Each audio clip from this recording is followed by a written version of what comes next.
தமிழக முதல்வர் ஸ்டாலின் தொடங்கி வைத்துள்ள தமிழ் புதல்வன் திட்டம் சிறப்பானது என்று பாஜக மகளிரணி தேசிய தலைவர் வானதி சீனிவாசன் பாராட்டியுள்ளார். கோவையில் நடந்த விழாவில் கலந்து கொண்ட பின் நிருபர்களிடம் பேசிய அவர், தமிழ் புதல்வன் திட்டம் மூலம் கிடைக்கும் ரூ.1000 பணத்தை மாணவர்கள் போதை பழக்கத்திற்கு பயன்படுத்தாமல் இருந்தால் சிறப்பான திட்டம்தான். நான் அதை வரவேற்கிறேன் என தெரிவித்துள்ளார். ராமர் குறித்து அமைச்சர் ரகுபதி சொன்னதை சிலர் திரித்து பேசுவதாக திமுக அமைப்பு செயலாளர் RS பாரதி கூறியுள்ளார்.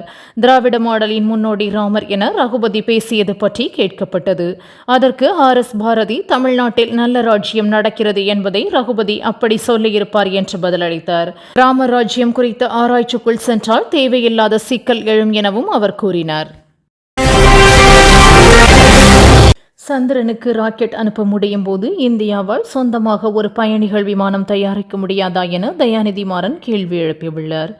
இந்திய விமான சட்ட மசோதா 2024 மீதான விவாதத்தின் போது பேசிய அவர், மசோதாவில் உற்பத்திக்கான தரம் நிர்ணயிக்கப்படும் என குறிப்பிடப்பட்டுள்ளது.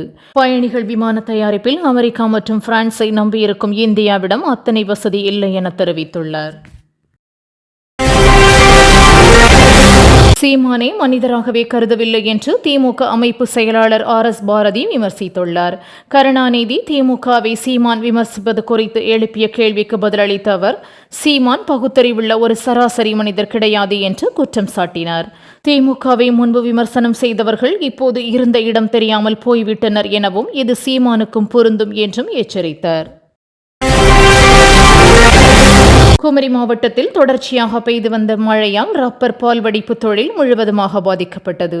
இதனால் உற்பத்தி குறைந்ததைத் தொடர்ந்து ரப்பரின் விலை தொடர்ந்து அதிகரித்து வருகிறது. மணிக்கு 1000 கிலோமீட்டர் வேகத்தில் செல்லும் புதிய ஹைப்பர் லூப் ரயிலை சீனா வெற்றிகரமாக பரிசோதித்துள்ளது. கடந்த ஆண்டு இதற்காக டத்தோங் நகரில் 2 கிலோமீட்டர் தொலைவுக்கு உருவாக்கிய வழித்தடத்தில் ரயிலை இயக்கி சீனா சோதனை செய்துள்ளது. இந்த ரயில் மாக்லேவ் தொழில்நுட்ப அடிப்படையில் செயல்படக்கூடியது. ரயிலின் சக்கரம் தண்டவாளத்துடன் உராய்வுக்குள்ளாது. எனவே விமானத்துக்கு இணையான வேகத்தில் செல்ல முடியும். மாநிலங்களவை தலைவர் பதவியிலிருந்து தன்கரை நீக்க கோரி நம்பிக்கையில்லா தீர்மானம் கொண்டுவர எதிர்க்கட்சிகள் திட்டமிட்டுள்ளன. டெல்லியில் இந்தியா கூட்டணியின் ஆலோசனை கூட்டத்தில் இத்தீர்மானத்தில் 87 பேர் கையெழுத்திட்டனர். தன்கர் பாரபட்சம் காட்டுவதை சுட்டிக்காட்டவே இத்தீர்மானம் என எதிர்க்கட்சிகள் விளக்கம் அளித்துள்ளன. குடியரசுத் தலைவராக இருப்பவரை மாநிலங்களவை தலைவராக பதவி வகிக்கிறார். வயநாட்டில் நிலச்சரிவால் பாதிக்கப்பட்ட பகுதிகளை ஹெலிகாப்டரில் சென்று பிரதமர் மோடி பார்வையிட்டார். இதையொட்டி தனி விமானத்தில் சென்ற அவரை அம்மாநில முதல்வர் பினராயி விஜயன் வரவேற்றார். அங்கிருந்து ஹெலிகாப்டர் மூலம் பாதித்த பகுதிகளை பார்வையிடும் அவர் சாலை மார்க்கமாக சென்றும் மீட்பு பணிகள் குறித்து கேட்டறிந்தார். அத்துடன் மருத்துவமனை முகாம்களில் உள்ள மக்களை சந்தித்து ஆறுதல் தெரிவித்தார். சென்னை நாகர்கோவில் வழித்தடத்தில் இயக்கப்படும் சிறப்பு வந்தே பாரத் ரயிலுக்கு நல்ல வரவேற்பு இருப்பதைத் தொடர்ந்து சென்னை மற்றும் நாகர்கோவில் வழித்தடத்தில் புதிய வந்தே பாரத் ரயில் இயக்க ரயில்வே துறை அனுமதி அளித்துள்ளது. இந்த ரயில் இயக்கப்படுவதாக அறிவித்து 2 மாதங்களுக்கு மேலாகியும் ரயில் இயக்கப்படாமல் இருப்பதால் காலதாமதம் இன்றி உடனே ரயிலை இயக்க வேண்டும் என்று ரயில் பயணிகள் கோரிக்கை விடுத்துள்ளனர். நடிகை இந்திரஜா சங்கர் தான் கருப்பமாக உள்ளதாக அறிவித்துள்ளார். இந்த உணர்வை வார்த்தைகளால் வெளிப்படுத்த முடியாது என்றும் அனைவரின் ஆசீர்வாதத்தை விரும்புவதாகவும் இன்ஸ்டாவில் பதிவிட்டுள்ளார். நடிகர் ரோபோ சங்கரின் மகளான இவர் விஜய் நடித்த பிகில் படத்தின் மூலம் நடிகையானார். தொடர்ந்து கார்த்தி நடித்த விருமன் படத்திலும் நடித்திருந்தார். இவருக்கு மார்ச் மாதம் முறைமாமன் கார்த்திக்குடன் திருமணம் நடைபெற்றது. ஆம்ஸ்ட்ராங்கின் மனைவி பிஎஸ்பி மாநில தலைவர் ஆனந்தன், ரஞ்சித் உள்ளிட்டோர் மீது வழக்கு பதிவு செய்யப்பட்டிருப்பதற்கு அதிமுக கண்டனம் தெரிவித்துள்ளது. அக்கட்சியின் மூத்த தலைவர் ஜெயக்குமார் வெளியிட்ட பதிவில், படுகொலைக்கு நீதி கேட்டு போராடியவர்கள் மீது வழக்கு பதிவா என கேள்வி எழுப்பியுள்ளார். அவர்கள் மீது பதியப்பட்ட வழக்கை தமிழ்நாடு அரசு உடனடியாக ரத்து செய்யவும் அவர் வலியுறுத்தியுள்ளார். வயநாடு நிலச்சரிவால் பாதிக்கப்பட்ட மக்களை நேரில் சந்தித்து ஆறுதல் கூறினார் பிரதமர் மோடி. சூரல்மலை முண்டக்கை பகுதியில் நிலச்சரிவால் பாதிக்கப்பட்ட பகுதிகளை ஹெலிகாப்டர் மூலம் பார்வையிட்ட பின் முகாமில் தங்க வைக்கப்பட்டுள்ள மக்களை சந்தித்து ஆறுதல் தெரிவித்தார். அப்போது அங்குள்ள மாணவர்கள் கல்வியை தொடர்வதற்கு என்ன நடவடிக்கை எடுக்கப்பட்டுள்ளது என்று தகவல்களையும் கேட்டறிந்தார். பிரேசிலில் விபத்துக்குள்ளான விமானம் குறித்த பதைக்க வைக்கும் காட்சிகள் சமூக வலைதளங்களில் பரவி வருகின்றன. அதில் தீப்பற்றி எரிந்த நிலையில் விமானம் நொறுங்கி காணப்படுகிறது. அத்துடன் எரிந்த நிலையில் சடலமும் சில உடல் பாகங்களும் சிதறி கிடக்கின்றன. 62 பேர் உயிரிழந்த நிலையில் விபத்துக்கான காரணம் இதுவரை தெரியவில்லை. விபத்தை பார்த்த அப்பகுதி மக்கள் வீதியில் அலறியடித்து ஓடினர்.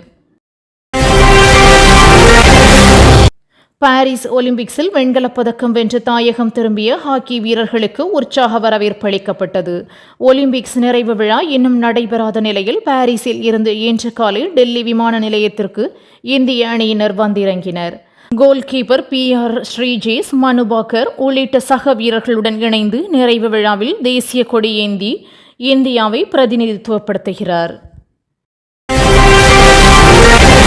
பிரேசிலில் விபத்துக்குள்ளான விமானம் குறித்த பதைக்க வைக்கும் காட்சிகள் சமூக வலைதளங்களில் பரவி வருகின்றன.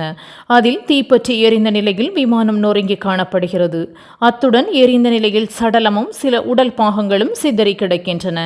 62 பேர் உயிரிழந்த நிலையில் விபத்துக்கான காரணம் இதுவரை தெரியவில்லை.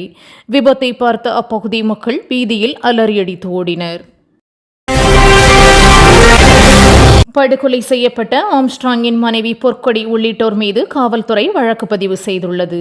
உண்மை குற்றவாளிகளை கைது செய்ய கோரி சென்னை வள்ளுவர் கோட்டத்தில் போராட்டத்தில் ஈடுபட்ட அவருடன் இயக்குநர் ப. ரஞ்சித்தும் பங்கேற்றிருந்தார். இந்நிலையில் சட்டவிரோதமாக கூடுதல் உள்ளிட்ட பிரிவுகளின் கீழ் அவர்கள் இருவர் உட்பட 1500க்கும் மேற்பட்டோர் மீது வழக்கு பதிவு செய்யப்பட்டுள்ளது. ஆணவ கொலை என்பது வன்முறையோ கலவரமோ அல்ல என்று நடிகர் ரஞ்சித் சர்ச்சை கிளப்பும் வகையில் பேசியுள்ளார். பெற்றோருக்கு மட்டுமே அதன் வலி தெரியும் என்று கூறிய அவர், வாழ்க்கையே குழந்தைகள் என வாழும்போது அவர்களின் எதிர்காலம் பாதிக்கும் வகையில் ஏதேனும் நடக்கும்போது எடுக்கும் முடிவுகள் எல்லாம் வன்முறை கிடையாது, அக்கறையே எனவும் அவர் திட்டவட்டமாக தெரிவித்தார். பிரேசிலில் நேரிட்ட விமான விபத்தில் 62 பேர் பலியாகினர். காஸ்காவெலில் இருந்து சாபாலோ நோக்கி சென்று கொண்டிருந்த பயணிகள் விமானம் திடீரென விமான நிலைய கட்டுப்பாட்டு அறையுடனான தொடர்பை இழந்தது. சாபாலோ அருகிலுள்ள வின்ஹடோவில் வீடுகள் மீது விழுந்து விபத்துக்குள்ளானது. இதில் 58 பயணிகள் 4 ஊழியர்கள் பலியாகினர். விமான விபத்து காரணம் குறித்து விசாரணை நடைபெற்று வருகிறது.